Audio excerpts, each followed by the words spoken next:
Hello and welcome to the Blood Reds Daily News. I'm joined by my fellow Liverpool.com writer, David Lynch, and today we're going to look ahead to the Manchester City fixture. Liverpool are finally back in action, and there's some key returnees from the World Cup as well this week with Trent Alexander-Arnold, Fabinho and Alisson all back in training at the AXA Training Centre.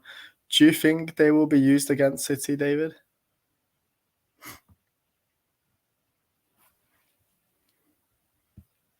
Oh, sorry, it's still on mute there.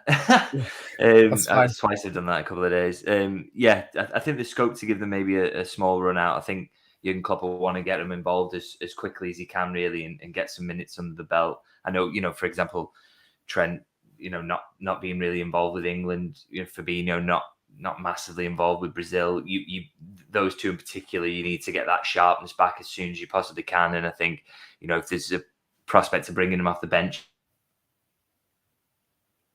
in this one, I already know that Liverpool are probably likely going to have quite a strong starting 11 for this one. We've seen the team that's been involved in the friendlies, so it's going to be a strongish team. And so to have those options off the bench as well, that will maybe strengthen the team in the latter part of the game, could be really handy, really, because I think City are going to be slightly more affected by the World Cup. So, if Liverpool have that prospect of getting them involved and using it to get sharpness, but also keeping the team quite strong across the 90 minutes, then that could be really handy for them. So it's I think they'll be involved as quickly as possible.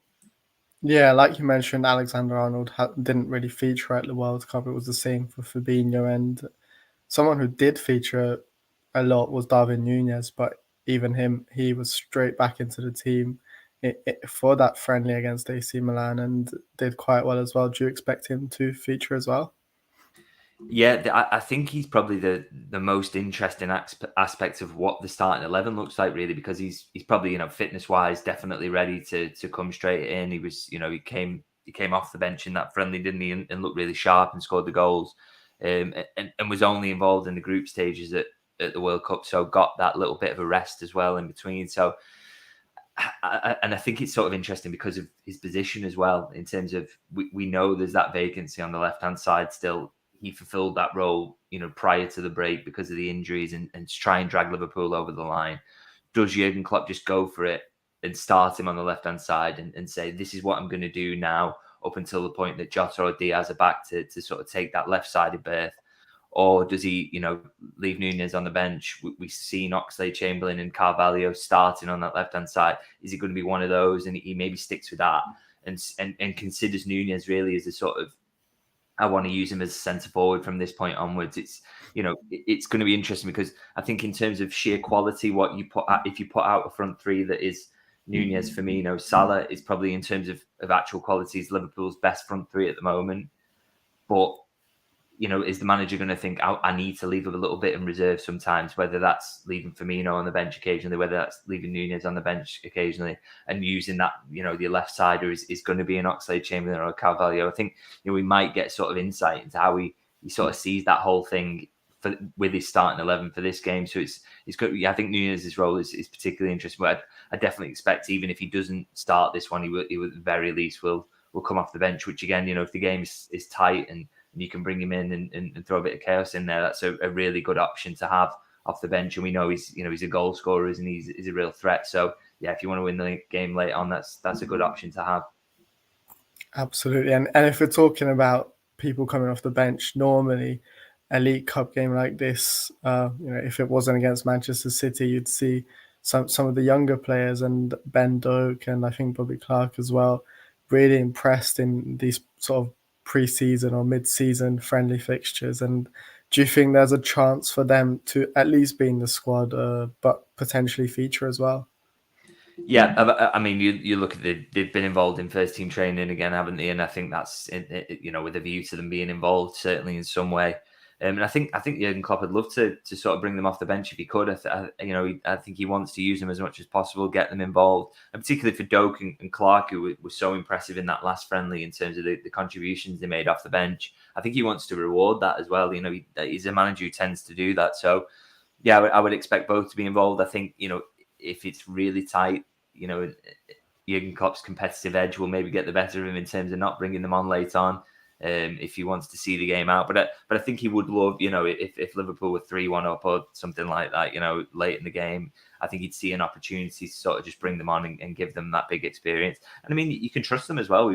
We've seen that. So I think you'd have no sort of hesitation about bringing them on if the situation calls for it. I just don't think he would maybe throw them in if it's 1-1 and you've got Nunez there as an option. You'd lean to that rather than a younger player. But like I say, I think he'd be keen to if he can, because they deserve the chances, and every time they've had them, they've taken them with both hands, really. Absolutely. I think it's going to be an interesting watch either way, whatever Jurgen Klopp decides in terms of who starts and who features. But moving on to some transfer rumours, Youssoufa Moukoko has been linked with a move to Liverpool. His contract expires at the end of the season and he hasn't yet signed an extension. Manchester United and Chelsea are also reportedly interested. How do you see this one, David? Liverpool are yet to sign a Borussia Dortmund player since Jurgen Klopp has taken over. And of course, I remember when he first took over, there was plenty of rumours about him potentially bringing some of his former players in. Moukoko is not a former player, but he is from his former club. Yeah, it's one of those links that you can definitely see the sense in it. I've absolutely no doubt that Liverpool have got a huge dossier on him. They'll know everything about him, and they'll have been in touch with his representatives because of his profile. He's just the sort of player that Liverpool will have held an interest in for a long time. There's no doubt about that. In terms of sort of what happens next, it's an interesting one. A lot depends on what the player is looking for in terms of his next move. I mean, you read the reports and there's still a little chance that he signs a new contract at Dortmund, which is not a bad option for any player of that age who's looking to, secure regular football and wants to develop in that way. We've seen that with Jude Bellingham, Jadon Sancho in recent years, that staying at Dortmund for a couple more years, it's really not a bad option for him. And they do let you go when that big move comes in eventually. So, maybe that is the route he goes down. But in terms of Liverpool being interested, I think, Liverpool need a forward. We've spoken about that on various podcasts, and I think on this call before about, we think they're a little bit short in the forward areas. But can they, is the player determined to get that playing time? Does he have to play every week? If so, I don't think Liverpool's a great option for him. I'd arguably say the same if maybe Manchester United and Chelsea have also been linked. If playing time's the number one priority, if money's the number one priority, I dare say Manchester United and Chelsea in terms of contract offers would outstrip Liverpool. No doubts about that. So it really does depend on what he wants. I think, Liverpool could make a strong case of regular involvement, not a starter every week, but regular involvement in the first team. They do have that gap there, that vacancy is there for a forward to come in. It's an interesting one because of the Dortmund thing. Never, having not bought a player from Dortmund since Klopp came in. Jadon Sancho, they were massively interested in. Pep Lijnders in particular, a huge fan of him. They were all keen on the idea of signing him. But as soon as Manchester United's contract offer came in, Liverpool knew it wasn't for them.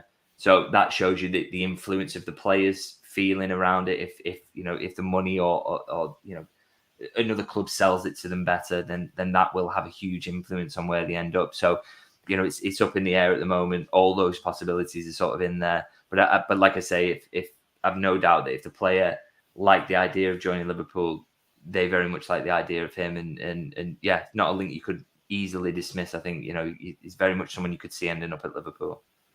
It's one that sort of makes sense. He's quite a versatile player. He can play on the left, he can play on the right, he can play centrally. So, like you mentioned, that he may not be a regular starter, but in terms of the way Klopp likes to rotate his front three, he'll get plenty of opportunities because he can play in various roles.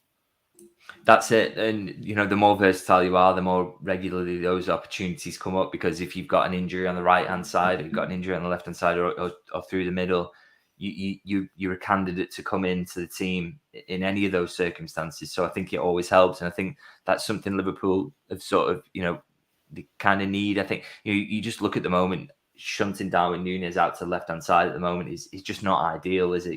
Particularly as he's, really starting to hit form, and you want to see him in his natural centre-forward position. That's where he does his best work. So, the fact that Liverpool have, it's an option for them to do that in the short to medium term is it's a little bit frustrating, and it takes the wind out of Darwin Nunez's sails potentially to not have him in the centre forward position. So so bringing in players like that who've got that versatility and can cover across the forward line, really, really appealing. And I think, Moukoko it's a huge talent.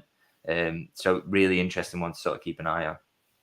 Yeah, like you said, I think that I would like to see a forward coming, maybe not in January, but definitely in the summer. And I think Moukoko is definitely one to keep an eye on. But I think that about wraps it up for today. Thanks everyone for tuning in. Thanks, David, for joining me. And as always, make sure to check out the rest of the Blood Red content going out today and all the written content on Liverpool.com as well.